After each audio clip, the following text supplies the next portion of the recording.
e ensino de demônios. 2. Pela hipocrisia dos que falam mentiras e que têm cauterizado a sua própria consciência. Só até aqui. Senhor Jesus, Papai do céu, eis-me aqui, Senhor, no teu altar, na tua presença. Estou aqui, Senhor, para ser usada. Estou aqui como serva, estou aqui como filha, estou aqui como vaso. Fala conosco nesta noite, Senhor. Eu sei que para tudo, Senhor, tem um propósito e a direção é tua, Senhor. Espírito Santo de Deus, toma, Senhor, a direção desta palavra.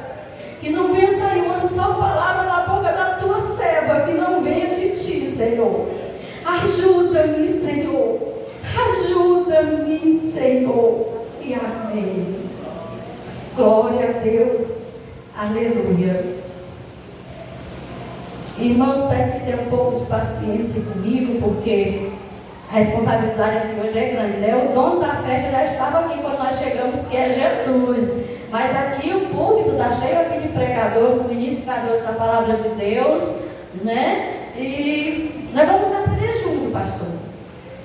Queridos e amados irmãos, essa pregação que eu vou trazer hoje, esta ministração, eu já tinha composto ela sob a direção do Espírito Santo em uma calada da madrugada, enquanto eu me achava ali abatida, enquanto eu me achava ali incapaz, enquanto eu me achava ali me sentindo como se um nada, sem vontade de me levantar, sem vontade de orar, sem vontade de ler a Bíblia, sem vontade de adorar.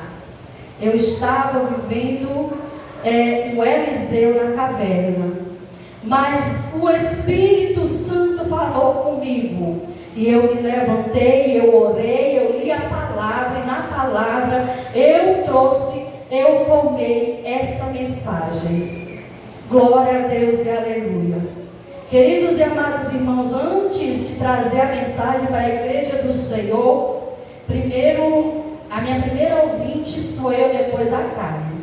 Eu prego para ela, sabe? E assim, o Senhor foi me direcionando, o Espírito Santo foi trabalhando, e tudo aquilo que eu estava sentindo foi diminuindo. E nasceu a mensagem que eu vou trazer hoje para a igreja do Senhor, em nome de Jesus. O tema da mensagem chama-se os espíritos de enganos ou os espíritos enganadores.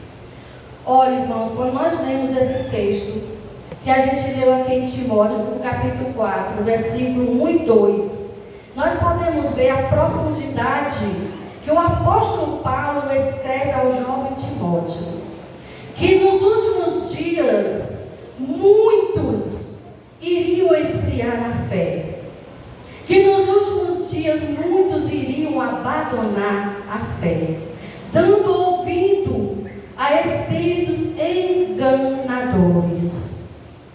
Espíritos enganadores e a doutrinas, ou seja, a ensinos de demônios, ensinos demoníacos. O que eu e a igreja do Senhor devemos aprender e guardar em vossos corações é que nem tudo que parece ser é, e nem tudo que é aparenta ser. Glória a Deus, aleluia. Queridos e amados irmãos, nesses últimos dias, nesses últimos tempos, nós temos visto que o inimigo das nossas almas, ele tem tentado afetar a família, ele tem tentado afetar a família, a igreja do Senhor também. Não só a nossa família em casa, mas a nossa família, do qual nós devemos estarmos em comunhão dia após dias. Queridos, e a gente vê que o apóstolo Paulo aqui, ele está descrevendo a Timóteo, mandando ele ter cuidado, dizendo que no decorrer do tempo, no tempo de hoje, iria acontecer, essas falsas doutrinas iriam vir,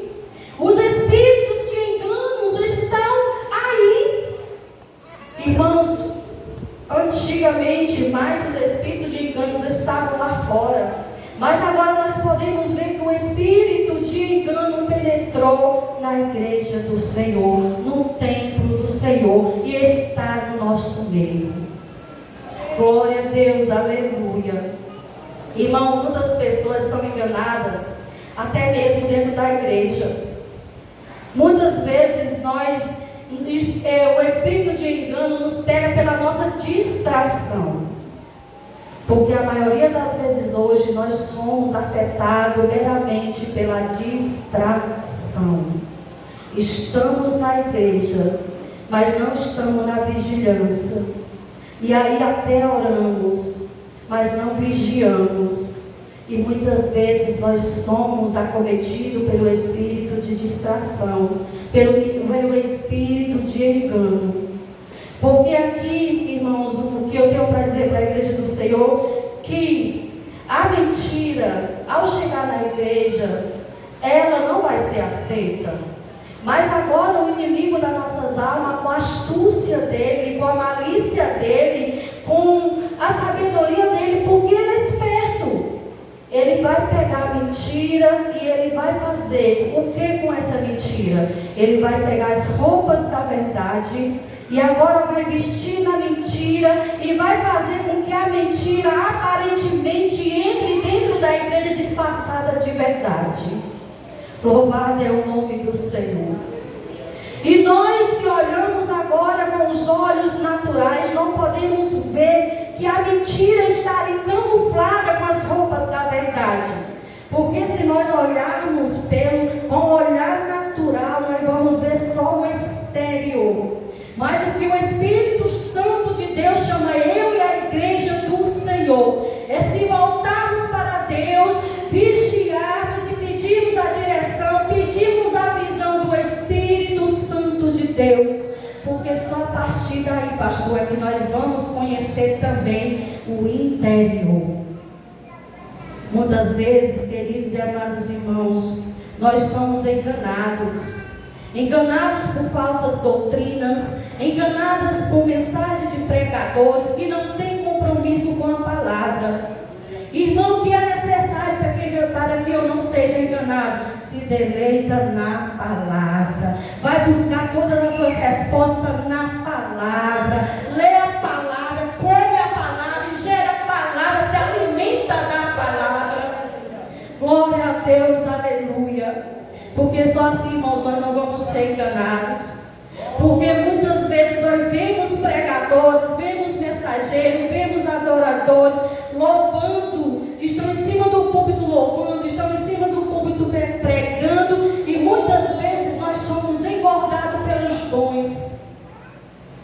E dom, irmão, não é espiritualidade. Espiritualidade é você ter a vida no altar. Espiritualidade é você dizer: olha, eu era, Satanás me acusava no passado, mas olha para mim, me acusa agora, vê quem eu era e vê quem eu sou. Glória a Deus, aleluia. Irmãos, a primeira tentativa que deu certo do inimigo das nossas vidas foi no céu. Ele chegou ali conversando com os anjos e enganou os anjos e fez com que os anjos se corrompessem, e nós sabemos que ele foi expulso do céu como uma parte dos anjos que ele enganou, porque ele é um enganador, porque ele é um mentiroso. Agora, irmãos, nós vamos ver o segundo episódio. Quando ele chega agora em Gênesis no capítulo 3, ele chega para Eva disfarçadamente, calmo, sagaz, manso, disfarçando uma verdade. Eva, foi assim que o Senhor disse que vocês não podem comer de nenhum fruto que tem no jardim? E ela diz: não, o Senhor Deus disse que nós podemos comer de todos os frutos que tem no jardim, nós só não podemos comer e nem tocar do fruto da árvore que fica no meio do jardim, porque ele disse que no dia que nós comermos, nós morreremos. Ele chegou com uma interrogação. Ele chegou disfarçado, que aparentemente estava só fazendo uma pergunta. Mas agora, queridos e amados irmãos, ele vai responder a Eva, ele vai justificar ali o que Eva disse, trazendo um falso porquê. Olhe, não é assim não. Ele não quer que vocês comam, porque no dia que vocês comerem, os olhos de vocês vão se abrir e vocês vão compreender o que é o bem e o que é o mal. Ele enganou a Eva e Eva comeu. Mas no versículo 13, Deus chega para Eva e diz: o que tu fez? E ela diz: a serpente me enganou e eu comi. E esse espírito enganador, irmãos, nós devemos ter muito cuidado, porque ele está no meio de nós, disfarçado, vestido de roupas da verdade, mas que na verdade mesmo ele é engano, ele é mentira, ele é armadilha dos anjos satânicos que estão aí lançando setas para acertar a igreja do Senhor. Glória a Deus, aleluia.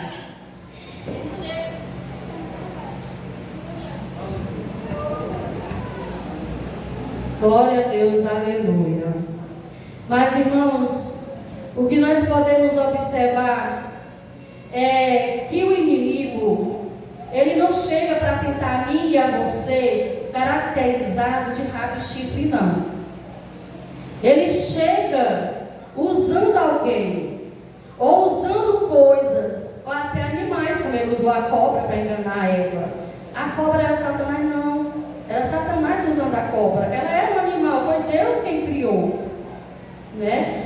E o que nós devemos ter cuidado é porque ele é astuto, sabe? Ele não precisa de uma porta aberta para ele entrar. Ele só precisa de uma mera brechinha. Ele vai exprimir, e quando ele entra, acabou. Está ali o estrago, né? Ele não é como Jesus. Jesus não é invasor, porque Jesus bate, se você abre, ele entra e ceia com você. Mas o diabo não, ele não precisa de uma porta aberta. Ele só precisa pegar nós com uma brechinha aberta. Que nós venhamos vivermos dia após dia em uma vigilância. Mas vigiar para quê, irmã? Para não cair em tentação. Não foi assim que Jesus disse? Lá no jardim, lá no Getsemane, quando ele estava, não foi assim que ele voltou da oração e disse para os discípulos: vigiai e orai para não cair em tentação. Irmã, mas é pecado ser tentado? Não, Jesus foi tentado. Quando ele foi batizado por João Batista, ele foi ao deserto, levado pelo Espírito, e o diabo passou lá 40 dias, 40 noites, tentando o Senhor. Mas nenhuma das tentações, nós conhecemos todas elas, ele caiu. Não é pecado ser tentado, não é pecado fugir do pecado, ou não é pecado fugir da tentação. Pecado e vergonhoso é nós ficarmos e cairmos nela. Fugir não. O que foi que aconteceu com José na casa do Potifar, quando ele estava lá? Que a mulher foi, né? José fugiu, né? Fugir não é vergonhoso, queridos e amados irmãos. Vergonhoso é nós ficarmos dizendo que somos crentão, super-herói e caímos na tentação. Nem eu e nem você somos crentes super-heróis. Uma hora ou outra nós escorregamos aqui, escorregamos ali. O que nós não podemos de maneira nenhuma é vivermos em prática pecaminosa. Louvado seja o nome do Senhor. Queridos, aí, agora como ele já ali enganou a Eva, enganou e Eva fez com que Adão comesse também, e daí nasceu o pecado. Agora, queridos e amados irmãos, nós vamos ver em Mateus 16, capítulo 22, 23, outra armação que ele faz. E Pedro, chamando-o à parte, começou a reprová-lo, dizendo: tem compaixão de ti, Senhor, de modo algum te acontecerá. Queridos e amados irmãos, Jesus estava ali com os seus discípulos, falando do seu propósito para o qual ele tinha vindo ao mundo, que era morrer por mim e pela igreja do Senhor, para morrer pela humanidade. Porque Jesus não morreu só por nós, né? Ele morreu por todos, embora todos não queiram a Ele, né? Mas Ele estava explicando a sua trajetória, para que Ele tinha vindo. E ali Ele explicando para seus discípulos: olha, eu vim com um propósito, eu vou enfrentar o Calvário, eu vou ser morto, mas eu vou ressuscitar ao terceiro dia, tudo dizendo. E Pedro ali tomou a palavra, como diz aqui no versículo, e disse: Senhor, de modo nenhum isso pode te acontecer. Mas Jesus viu que na boca de Pedro quem falava era o espírito de engano, era Satanás, porque Satanás queria desviar Jesus do propósito do qual ele tinha descido do céu para exercer aqui na terra. Glória a Deus, aleluia. E Jesus diz: para trás de mim, Satanás, porque tu não compreendes das coisas de cima, mas só compreendes do que vem do homem. Porque não é porque Jesus não amava Pedro, Pedro não amava Jesus, não. Eu acredito que Pedro era um dos discípulos que mais amava Jesus. Porque depois que Jesus morre, ressuscita, ele volta, quando ele tem um encontro com Pedro, ele pergunta a Pedro 3 vezes: Pedro, tu me amas? Eu te amo, Senhor. Pedro, tu me amas? Eu te amo, Senhor. Pedro, tu me amas? Tu sabes, Senhor, pois apacenta minhas ovelhas. Mas Pedro também, mas o inimigo também usou a boca de Pedro para tirar Jesus do propósito do Calvário. Porque Satanás sabia, se Jesus fugisse, se desviasse do propósito para o qual ele tinha vindo, nós desceríamos para o inferno. Porque, irmã, a nossa salvação é mediante a graça, que foi de graça, mas foi paga com alto preço, que foi sangue de cruz no Calvário. E somente um santo poderia redimir, trazer a mim e a você uma amizade com Deus. Só um santo. Porque nenhum pecador podia fazer isso, tinha que ser santo. Para derrotar Satanás, tinha que ser santo. E esse Jesus é maravilhoso. Mas Jesus logo decidiu, Jesus logo viu que na boca de Pedro, quem estava falando era Satanás, era o espírito de engano, tentando enganar Jesus. E o que tem acontecido comigo, com a igreja do Senhor, é que muitas vezes nós recebemos palavras que aparentemente são boas, que aparentemente estão ali acariciando o nosso ego. Mas é que é Satanás usando para nos tirar da presença do Senhor. Porque eu já disse no início, nem tudo que parece ser é, e nem tudo que é parece ser. Que nós viemos ter esse discernimento espiritual, temos a audição mais sensível à voz do Espírito. Porque o Espírito, ele fala conosco sim. Quando surge no nosso coração uma mensagem, não faz, não vai, não pega, não é por aí, conversa comigo. Irmãos, a gente acha que é da cabeça da gente, mas não é. O Espírito Santo não vai. Se a gente for, a gente se dá mal. Fica e a gente vai, ele disse, e a gente se dá mal. Nós pedimos a direção do Espírito Santo, dizendo: Espírito Santo me direciona, Espírito Santo seja comigo. Mas quando o Espírito quer lhe direcionar por este lugar e você não vê que aos olhos humanos não é tão bom para você, você quer ir pelo outro, como é que você quer a direção do Espírito Santo? Se você entregou a sua vida a Jesus e você não vive mais, mas Cristo vive em você, deixa Deus direcionar o barco da sua vida. Louvado seja o nome do Senhor. Glória a Deus, aleluia. Irmãos, Satanás ele é muito astuto. Ninguém queira dizer que pisa na cabeça dele, que faz isso e aquilo acontecer com ele. Se você não tiver em comunhão com Deus, se você não tiver uma vida de oração, de jejum, se você não tiver uma vida de santidade, você não faz isso com ele. Agora, irmãos, para você vencer o inimigo, porque a palavra de Deus diz que nós vamos resistir o diabo e ele fugirá de nós. Mas ele não foge de todo mundo, não. Ele foge daquele que tem comunhão com Deus, que não vive mais, mas Cristo vive em você, que você não vive mais na prática prática que antigamente você tinha, que você levantou a mão, aceitou Jesus como seu Salvador, como seu Criador, como seu Redentor, como seu caminho, como a vida, como a verdade, e você leva a sério. Você leva tão a sério, sabe, irmãos, que aquilo, irmão amigo, que você fazia outrora, hoje você até lembra, mas você lembra com nojo. Não é que você tenha esquecido, eu lembro de tudo que eu fiz. Tem gente que diz que esquece. Pode até ter, né? Mas eu não esqueço, porque eu não tenho amnésia, não bati a cabeça, não tenho amnésia. Eu só não lembro mais com saudade. Eu não sinto saudade, quando lembro tenho nojo, né? Do que eu fazia. E como é, irmãos, que nós podemos ser cheios do Espírito Santo de Deus, para que o inimigo das nossas vidas venha bater em retirada e fugir de nós?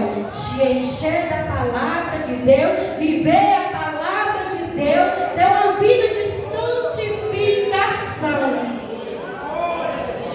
Santificação, irmãos. Nós devemos dia após dia se santificarmos mais. Porque Deus diz no céu só entra santo porque eu sou santo. Então nós temos que buscar santidade. Santidade no olhar, santidade no falar, santidade no agir, santidade em tudo. Porque nós temos um Deus todo-poderoso, que Ele é onisciente, onipresente, e Ele está nos contemplando 24 horas. Quem fugirá do olhar de Deus? Ninguém. Ninguém foge do olhar de Deus. Muitas vezes as pessoas até dizem, não vou fazer algo porque a sociedade está vendo. Nós temos que sermos exemplo para a sociedade, temos, porque nós somos a Bíblia da sociedade, dos não cristãos. Eles têm que ver como é a nossa conduta, como outrora nós éramos quem nós fomos, se nós realmente passamos pela transformação. Queridos e amados irmãos, a nossa salvação, ela foi ganha e foi entregue. E ela está nas nossas mãos. E é nós que a cada dia temos que manusear ela, tentando andar dentro dela, na palavra do Senhor. Sem retroceder, sem se desviar nem para a direita nem para a esquerda, mas olhando para o céu, olhando para Jesus, olhando para o Calvário, olhando para o consumador da nossa fé. Glória a Deus, aleluia. Glória a Deus, aleluia. Irmãos, eu bato muito nessa tecla, que a sociedade tem que ver em mim e em você um cristão de verdade, um crente de verdade. Por onde nós passarmos, sabe, pastor, lá se vai, o pastor, lá se vai o homem de Deus. Sabe, irmão, lá se vai o homem de Deus. Lá vai uma mulher de Deus. Nós temos que ser sal da terra e luz do mundo. Nós temos que ser diferente. As pessoas têm que querer a Jesus, olhando para mim e para você, vendo quem nós éramos e quem nós somos, vendo a nossa transformação. Crente, eu sou crente, não falta um culto, não falta uma oração, estou sempre na igreja. Mas será que você está vivendo no centro da palavra do Senhor?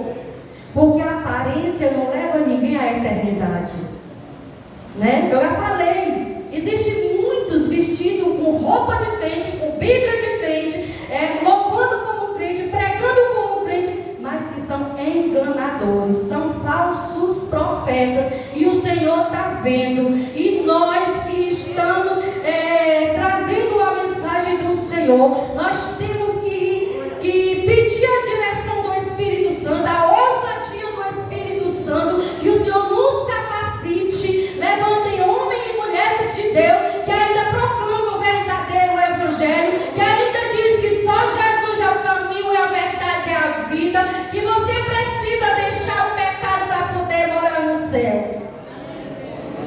Irmãos, por aí afora tem igrejas que estão cheias, mas estão cheias porque existem pessoas que pregam prosperidade.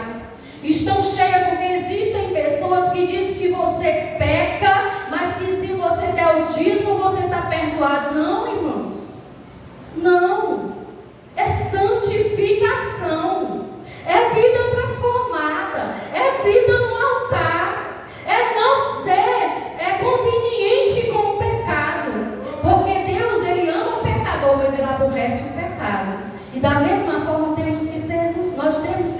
assim. Porque nós somos a imagem e a semelhança de Deus. Como é que eu sou a imagem e a semelhança de Deus? E dentro de mim existe uma mulher enganadora. E se dentro de mim existe uma mulher perturbadora. Se dentro de mim existe uma pessoa que resmungadora. Se dentro de mim existe uma pessoa caluniadora. Se dentro de mim existe uma pessoa cheia de orgulho. Não, irmãos, não. Nós devemos termos o nosso caráter parecido com o caráter de Deus, porque nós somos a imagem e a semelhança dele. E tem muita gente, irmãos, que dizem que é difícil pregar a verdade, pregar sobre exortação, pregar sobre pecado, e dizem que assim espanta até visitante. Visitante tem que chegar na igreja, pastor, e se alimentar da palavra, porque se o que liberta é a palavra, eu vou pregar o quê?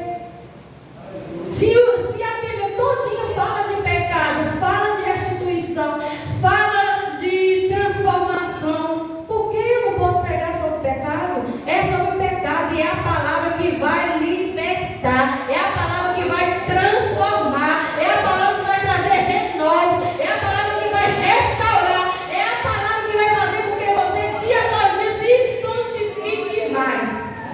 Glória a Deus. Mas, irmã, se você pregar assim, os ouvintes da palavra vão embora. Irmãos, eu vou dizer uma coisa para vocês. O evangelho, se existe, porque eu não conheço a igreja toda aqui, se existe algum visitante, em nome de Jesus, eu vou dizer a vocês, o evangelho não é açúcar. O evangelho é cajado, mas ele também tem azeite, porque ele é verdade. Mas a verdade cura, a verdade me transforma. E quero dizer, se existe algum visitante aqui ainda não crente, que não existe coisa melhor do que servir ao nosso Deus, porque Ele cuida de nós. Às vezes Ele está lá no deserto, mas você não está sozinho, Ele está com você. Glória a Deus, aleluia. E quero dizer mais para alguns ouvintes que estão aí, que vida de crente é vida difícil, porque Jesus nos orienta e Ele diz: no mundo vocês vão ter aflições, mas tenham bom ânimo, porque eu venci. Tem gente que diz, né? E eu venci, e você vencer também. Não existe isso não, pastor. Nós só vencemos se nós estivermos em Jesus, porque é Ele que vence por nós. Nós sem Jesus nós não podemos nada. E uma coisa eu vou dizer para vocês, a gente está vendo que as profecias estão se cumprindo, os tempos estão mudando, a gente está vendo os acontecimentos, e eu vou dizer para vocês, enquanto nós, igreja do Senhor, ficarmos entre quatro paredes, pregando o evangelho só para os crentes, nós não vamos conseguirmos alcançarmos mais almas para Jesus. E o que eu peço à igreja do Senhor, debaixo do sangue do Cordeiro, é que nós saiamos para as ruas, porque pregador não é estar só aqui com o microfone na mão, não. Pregador é sair na rua, encontrar com alguém, dizer que Jesus te ama, falar do evangelho, falar do amor de Jesus. Eu te amo, assim Jesus te ama também. Irmãos, aqui são meramente 1h30, no máximo 2 horas, e o resto, né? E não é a semana toda também. O que nós devemos sair das quatro paredes, soltarmos o microfone e partirmos para as ruas. Tem almas perecendo, tem vidas perecendo, tem pessoas famintas da palavra do Senhor, e tem mais, irmãos, eles perecem por falta de conhecimento, assim quem disse foi o Senhor. Eles perecem porque não conhecem a verdade, e muitas vezes nós somos egoístas, lemos a Bíblia, eu não li, alguém aqui já leu a Bíblia 2, 3 vezes, se alimenta da palavra, mas está ali acomodado com a sua salvação. E nós não fomos chamados só para sermos salvos, não. Nós fomos chamados para fazermos parte do ID de Jesus, para alcançarmos as ovelhas perdidas da casa de Israel. Nós fomos chamados para pregar e anunciar o verdadeiro evangelho, o evangelho que confronta, mas que cura, o evangelho que confronta, mas que traz a pessoa ao arrependimento. Porque muitas vezes, queridos e amados irmãos, nós achamos que até se arrependemos de algo, e lá na frente estamos na mesma prática pecaminosa. Pelo amor de Deus, que nós nunca venhamos confundir arrependimento remorso. Porque muitas vezes nós fazemos algo que não agrada ao coração do Senhor, ou fazemos algo até mesmo com um dos nossos irmãos, e depois nós choramos, dizemos que estamos arrependidos, mas depois estamos na mesma prática.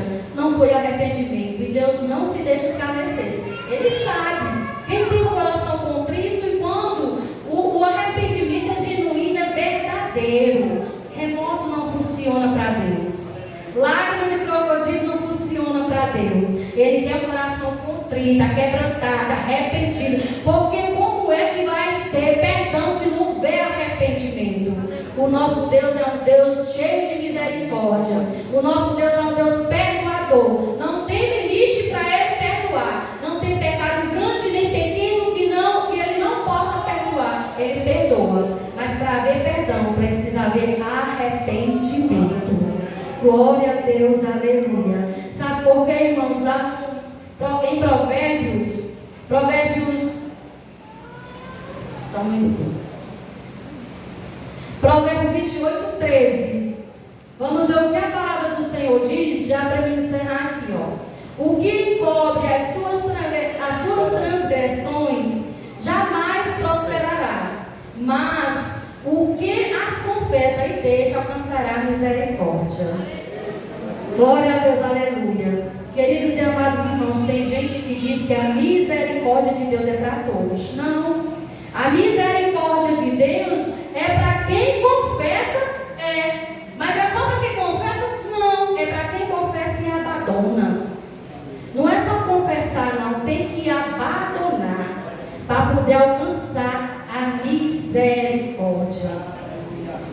Irmão, mas tem um processo dentro da igreja, sabe? Que estamos aqui no processo, irmãos, o que a gente fica assim observando, sabe? É que o processo de muito está tardio. Eu chego até a dizer que muitas vezes já chegou o tempo de Deus, não chegou foi o meu, mas o tempo de Deus já passou faz tempo e eu fico desapercebida, achando que ainda vai chegar o tempo de Deus. Não, meus irmãos. E o tempo de Deus para a igreja do Senhor é hoje. Porque nós não sabemos a hora que Ele vai voltar para buscar a sua igreja ou nós irmos para Ele. Porque se eu hoje descer desse púlpito, o Senhor me levar, a minha vida for cefada, a minha oportunidade de arrependimento, de pregar o Evangelho, de anunciar o Evangelho, de falar do amor de Jesus para as pessoas, cessou. Eu não tenho mais direito de me justificar. Não, é só enquanto nós temos consciência, enquanto nós estamos sabendo o que estamos fazendo.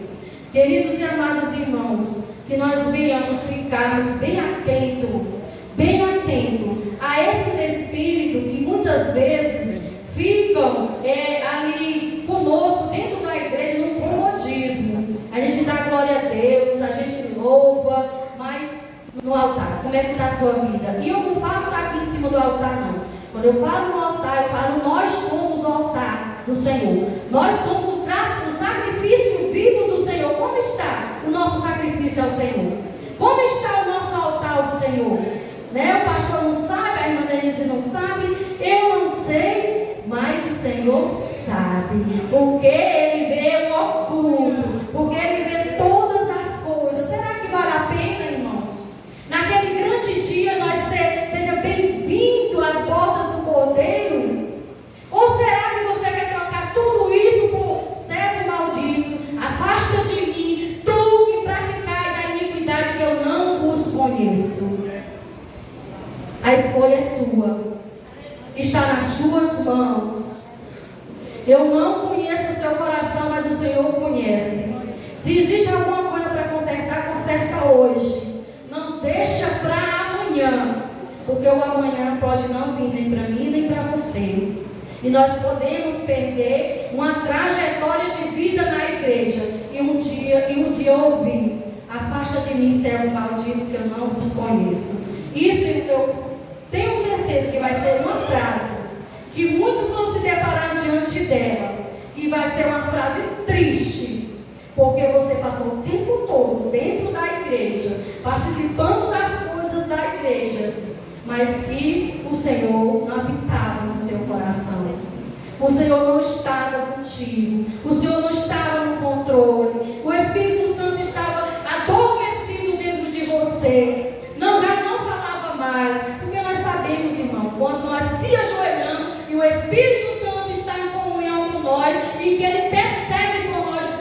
nossas orações. Nós sabemos, porque eu já enfrentei essa luta de me ajoelhar e sentir que minhas orações não passavam de frases repetitivas e que não passavam do teto. E eu acredito que todos já tiveram essa experiência.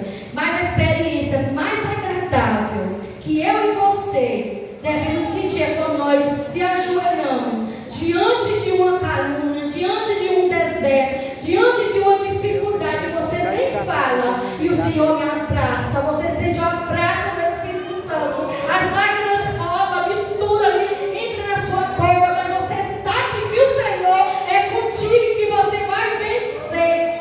Glória a Deus, aleluia. Queridos e amados irmãos, essa pregação que eu fiz é longa, eu já saí dela faz tempo, mas a direção é do Espírito Santo. Há muitos que dizem que pode até mudar de mensagem de acordo com a plateia. Eu não tenho a igreja do Senhor como plateia, eu tenho a igreja do Senhor como a igreja do Senhor, como membros que formamos a igreja, porque nós sabemos que Cristo é a cabeça e nós somos o membro que formamos a igreja, nós somos um corpo, né? Queridos e amados irmãos, nós venhamos ter um coração sensível, em nome de Jesus, a voz do Espírito Santo, a voz do Espírito Santo, porque Ele fala comigo e fala com você. Quando nós achamos que está tudo perdido, que não adianta mais, Ele intercede junto ao Pai com gemidos inexprimíveis, né? Naquela hora que alguém diz, Pai, eu quero morrer, Ele chega lá e não, Pai, quer morrer não, quer vitória, Pai, quer vitória, não quer morrer não, porque Jesus, Ele deixou esse consolador para nós. Ele disse que ia, já estava orando para ir buscar a sua igreja, mas que ia enviar o Espírito Santo, que ia enviar o Consolador, e Ele está em mim, está em você, e Ele é o próprio Deus. E nós viemos ter muito zelo com o Espírito Santo dentro de mim, dentro de você, porque Ele é o próprio Deus. Louvado seja o nome do Senhor. E aqui eu já agradeço a minha oportunidade em nome de Jesus.